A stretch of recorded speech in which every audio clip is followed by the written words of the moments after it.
Assalamualaikum warahmatullahi wabarakatuh. Bismillahirrahmanirrahim.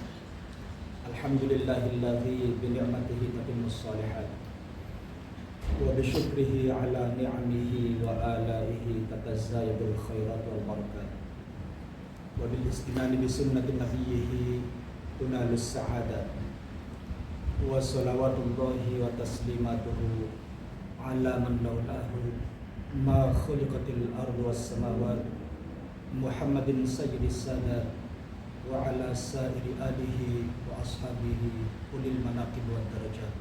Amma ba'du.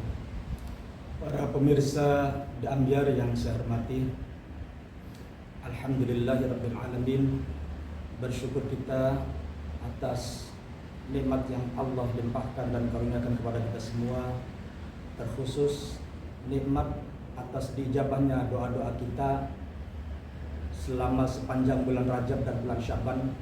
Kita semua meminta kepada Allah agar mendapatkan berkah di 2 bulan itu, dan meminta kepada Allah agar kita diberi kesempatan umur untuk dapat memasuki bulan Ramadan.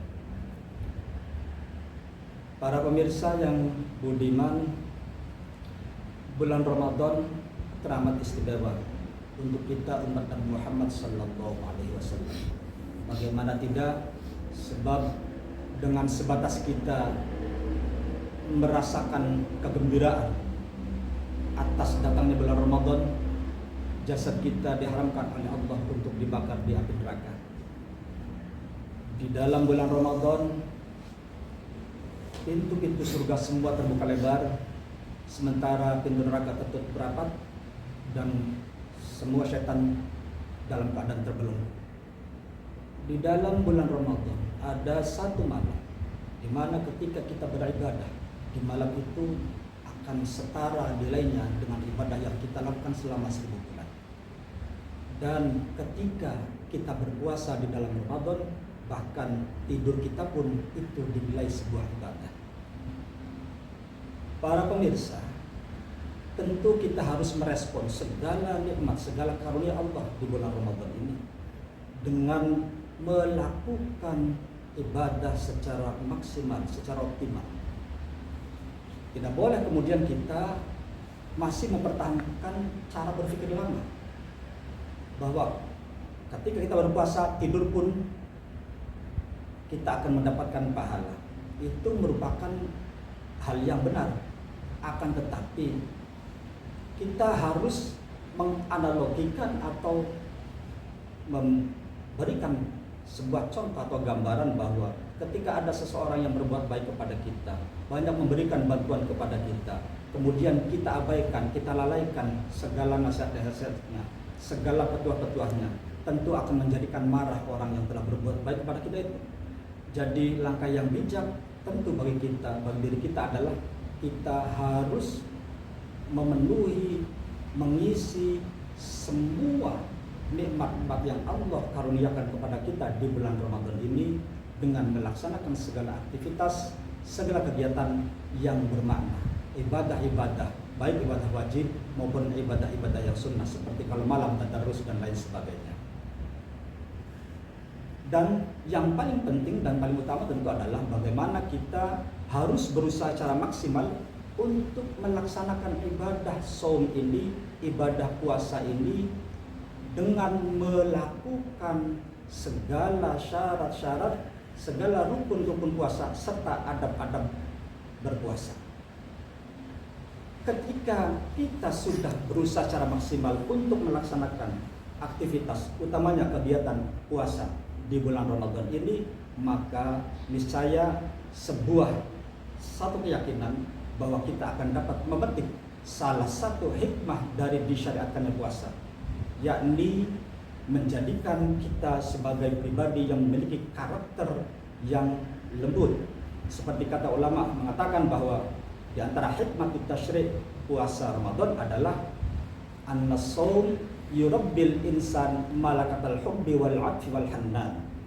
Puasa dapat mendidik serta melatih manusia sehingga kemudian memiliki karakter yang lembut, berjiwa yang penuh kasih, peka terhadap lingkungan, memiliki empati terhadap sesama. As-shaumu laisa khirmanan 'ala at-ta'ami wasyarab, bal huwa tafjirun lit-taqatir ruhiyyah fi nafsil insan. Liyushrira bi syu'uri ikhwanihi wa yuhissu bi ihsasihim. Jadi puasa tidak hanya menghalangi kita untuk merengkuh, untuk mengkonsumsi makanan dan minuman, akan tetapi lebih jauh dari itu, bahwa puasa akan dapat menumbuhkan kekuatan spiritual, kekuatan ruh kita untuk kemudian dapat ikut menyelami, dapat ikut merasakan, dapat berempati terhadap derita sesama. Para pemirsa yang saya hormati, ketika kita mampu memetik hikmah dari disyariatkannya puasa Ramadan ini, maka itu artinya kita sudah dapat melakukan taat terhadap Allah Subhanahu wa taala dengan sebenar-benarnya taat. Adalah Syekh Nawawi Al-Bantani dalam kitab Tafsir Munir mengungkapkan bahwa at-ta'atu mahsuratun fi amrayn, at-ta'zimu li amrillah wasyafaqatu ala khalqih.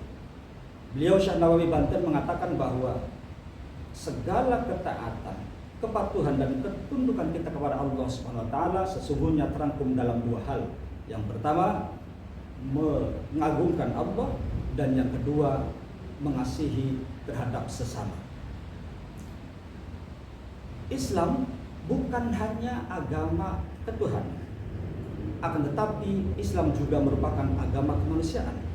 Jadi ketika kita dapat memetik, dapat mengambil hikmah dari puasa, itu artinya kita sudah taat sebenar-benarnya terhadap Allah Subhanahu wa taala.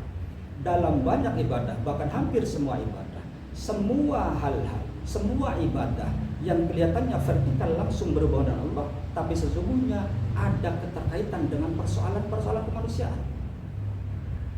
Ibadah haji yang diucapkan adalah talbiyah, labbaik Allahumma labbaik. Allah, ya Allah, aku penuhi panggilan-Mu ya Allah. Akan tetapi ibadah haji bagi mereka-mereka yang melaksanakannya dengan model haji qiran atau haji tamattu, maka ada denda bagi mereka, dan dendanya bukan istighatsah, bukan sholat, akan tetapi menyembelih hewan kurban yang akan disalurkan kepada mereka-mereka fakir miskin yang membutuhkan. Kemudian ibadah puasa sangat privasi, ini sangat langsung berhubungan dengan Allah, sebab Allah juga mengatakan bahwa as-shaumu li wa ana ajzi, puasa itu untukku, maka aku sendiri yang akan membalas. Artinya puasa memang betul-betul sangat privasi, sampai-sampai kemudian para penduduk langit, para malaikat, memang Allah sengaja tidak viralkan seberapa besar pahalanya, maka pahala puasa tidak populer meskipun di kalangan para malaikat. Sedemikian privasinya, akan tetapi bagi mereka-mereka yang sudah sangat sepuh, mereka kemudian boleh untuk tidak melakukan puasa dan harus ada gantinya. Gantinya adalah fidyah. Fidyah adalah mengeluarkan beras. Beras nanti akan disalurkan kepada mereka-mereka para fakir miskin. Pun dalam ibadah puasa, puasa itu sedemikian besar pahalanya, akan tetapi tidak dibayar secara tunai oleh Allah SWT. Hatta tu'taz zakah, sampai kemudian kita mau untuk mengeluarkan zakat fitrah. Zakat fitrah berupa beras. Artinya beras ini nanti juga akan disalurkan kepada mereka-mereka para fakir miskin yang membutuhkannya. Para pemirsa, demikianlah bahwa agama kita menselaraskan antara persoalan-persoalan ketuhanan dengan persoalan-persoalan kemanusiaan. Jadi dalam ibadah itu mesti ada pertalian antara persoalan kemanusiaan dan persoalan ketuhanan. Pun di dalam ibadah puasa, semoga puasa yang kita laksanakan di bulan Ramadan tahun ini akan betul-betul membawa kita untuk memiliki karakter yang baik, karakter yang humanis, karakter yang sangat peduli terhadap lingkungan, utamanya terhadap saudara-saudara kita yang sangat membutuhkan. Amin ya rabbal alamin. Sekian, mohon maaf, dan mudah-mudahan banyak memberikan manfaat. Wallahul muwaffiq ila aqwamit thoriq. Wassalamualaikum warahmatullahi wabarakatuh.